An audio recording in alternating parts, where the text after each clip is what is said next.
पहले राउंड की काउंसलिंग में मुझे प्रतापगढ़ का एक कॉलेज मिला था जो कि एक फुल्ली गवर्नमेंटेड कॉलेज था। बट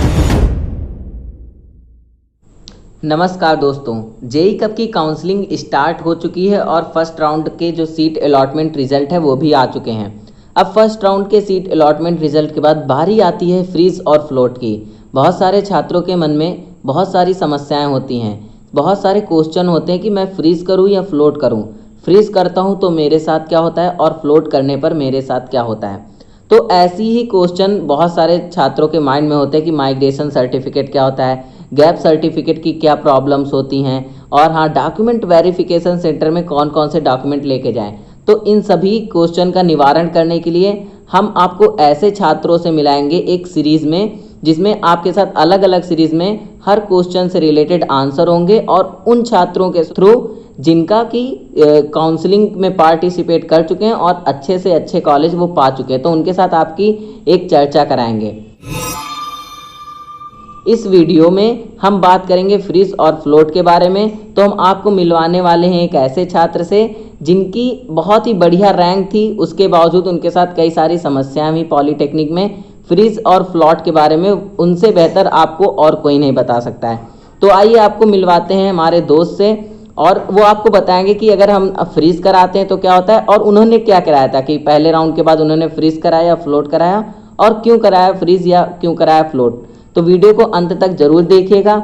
हमारे चैनल को सब्सक्राइब कर लीजिए, क्योंकि एक ऐसी सीरीज आने वाली है जिसमें यूपी पॉलीटेक्निक काउंसलिंग से related step by step round 1 से लेकर के राउंड 10 तक हर एक समस्याओं का समाधान होगा। तो चलिए आपको मिलाते हैं आयुष कुमार शर्मा से। तो मैं बताना चाहूँगा कि पहले राउंड की काउंसलिंग में मुझे प्रतापगढ़ का एक कॉलेज मिला था जो कि एक फुल्ली गवर्नमेंटेड कॉलेज था।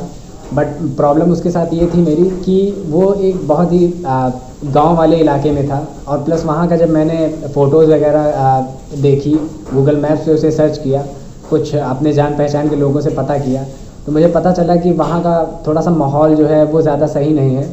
तो इस वजह से मैंने सेकेंड राउंड के लिए अपने आप को ऑप्ट किया।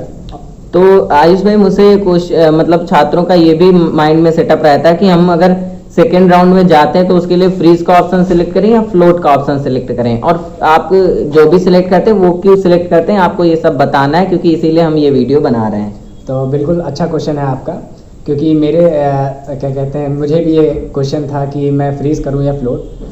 तो मुझे क्या कहते हैं पता चला कि अगर आप फ्रीज़ कर देते हैं तो आप उसी राउंड में ही रह जाएंगे। जैसे मान लीजिए आपको पहले राउंड में लखनऊ का कॉलेज मिला और आपने फ्रीज़ कर दिया, तो उसमें क्या होगा कि आपको जाना पड़ेगा डॉक्यूमेंट वेरिफिकेशन सेंटर पर। वहाँ पर आप अपने डॉक्यूमेंट्स वेरीफाई करवाएंगे, फिर आप कॉलेज में जाकर सारे डॉक्यूमेंट्स को जमा करेंगे, और जमा करने के बाद आप ऑनलाइन माध्यम से जो फ़ीस होती है, जैसे हम लोगों की एडेड हमने कॉलेज सेलेक्ट किया था, तो हमें जब एडेड कॉलेज में जाना हुआ तो हमारी जो फ़ीस थी वो 19,000 कुछ थी, तो हमें वो 19,000 देनी पड़ेगी ऑनलाइन माध्यम से।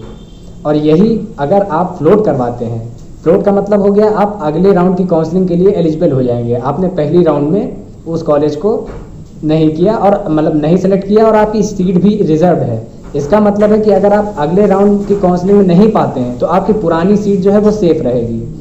तो इसके लिए क्या होता है, 3,000 रुपये का सिक्योरिटी फ़ी जो है वो जमा होती है। इससे आपकी जो पुरानी सीट है वो बची रहेगी और आप नेक्स्ट राउंड की काउंसलिंग के लिए एलिजिबल हो जाएंगे। जी, तो आपको होपफुली बहुत ही अच्छी तरीके से समझा दिया है आयुष भाई ने कि क्या होता है अगर आप फ्रीज सिलेक्ट करते हैं और क्या होता है अगर आप फ्लोट सिलेक्ट करते हैं। तो आयुष भाई, जैसा कि आपने बताया कि जो आपने सिलेक्ट किया था वो फ्लोट ऑप्शन था और आपके 3,000 रुपए कट चुके थे। अब आप हमारे साथ बहुत सारे छात्रों का ये भी क्वेश्चन रहता है कि वो जो 3,000 रुपए हैं उनका क्या होता है, क्या आगे चलकर उनके साथ फीस को जमा करना पड़ता है या आपको कुछ एक्स्ट्रा और ऐड करना पड़ता है। तो ये बहुत सारे क्वेश्चन रहते हैं छात्रों के माइंड में, तो आप क्या बताना चाहेंगे इसके बारे में। बिल्कुल सही क्वेश्चन पूछा है आपने, क्योंकि हमारे माइंड में भी सेम ही क्वेश्चन था। तो मैं आपको बताना चाहता हूँ कि जो 3,000 फीस आप सिक्योरिटी की तौर पे जमा करते हैं वो आपकी फ़ीस में ही कट जाते हैं। जैसे मान लीजिए आपकी 19,000 फीस है और आपने 3,000 फीस सिक्योरिटी के तरह से जमा की है, तो आपका जब आप एडमिशन कराने जाएंगे कॉलेज में, तो जब वो फीस सबमिट करने के लिए बोलेंगे तो आपकी केवल 16,000 फीस जमा होगी, 19,000 ना जमा होगी, क्योंकि 3,000 जो है वो उसी में से कट जाती है। तो ये बहुत बड़ा डाउट था छात्रों के मन में कि ये जो 3,000 रुपए सिक्योरिटी फीस के जमा होते हैं इनका क्या होता है। अब आपके मन में शायद से फ्रीज और फ्लोट कर लेकर कोई और प्रॉब्लम नहीं होगी, लेकिन हाँ अभी कुछ छात्रों का क्वेश्चन हो सकता है कि अगर हमने फ्रीज का ऑप्शन सिलेक्ट किया और बाई चांस हम डॉक्यूमेंट वेरिफिकेशन सेंटर नहीं पहुंच पाए तो क्या होगा। तो उन छात्रों के लिए एक थोड़ी समस्या आ जाती है कि वो सेकेंड और थर्ड राउंड के लिए एलिजिबल नहीं होंगे, वो फोर्थ राउंड पे एलिजिबल होंगे, जहां पर आपके साथ साथ उत्तर प्रदेश के छात्र तो रहते ही हैं पॉलिटेक्निक के, उसके अलावा जो अन्य कॉलेज के भी छात्र होते हैं जिन्होंने जेईई कप का फॉर्म भरा होता है वो भी एलिजिबल हो जाते हैं काउंसलिंग के लिए। तो वहां पे कंपटीशन जो है थोड़ा हाई हो जाता है अन्य की तुलना में। अब हम बात करें, अगर आपने फ्लोट का ऑप्शन सिलेक्ट किया और आपने 3000 रुपए जमा नहीं किए तो उसके बाद क्या होता है। अगर आपने फ्लोट का ऑप्शन सिलेक्ट किया है और 3000 रुपए जमा नहीं किए तो आप फिर से आपके साथ वही कंडीशन अप्लाई होगी कि आप सेकेंड राउंड के लिए एलिजिबल नहीं होंगे, थर्ड राउंड के लिए एलिजिबल नहीं होंगे और फोर्थ राउंड में यूपी के साथ साथ अन्य स्टेट के जो भी स्टूडेंट हैं उनके साथ साथ आप अप्लाई करेंगे काउंसलिंग के लिए, जिसमें आपको अलग से काउंसलिंग का कोई भी चार्ज नहीं देना पड़ेगा। फिर से आप नए सिरे से काउंसलिंग करने के लिए बाध्य होंगे। तो ये थी फ्रीज और फ्लोट से रिलेटेड बहुत सारी क्वेरीज। अगर आपको और भी कोई क्वेरीज है तो प्लीज कमेंट बॉक्स में जरूर बताइएगा। हम आपको कमेंट बॉक्स में एक अपॉर्चुनिटी दे रहे हैं, आप जो भी कंटेंट लिखेंगे कमेंट बॉक्स में उससे रिलेटेड हम आपको एक नया वीडियो देंगे। तो जल्दी से जल्दी कमेंट बॉक्स को भर दीजिए कमेंट से, और वीडियो पसंद है तो वीडियो को लाइक कर दीजिए। अगली सीरीज का इंतजार कीजिए क्योंकि उसमें हम बहुत सारे अच्छे इंटरेस्टिंग टॉपिक लेकर आ रहे हैं। तो मिलते हैं नेक्स्ट वीडियो में, बाय बाय।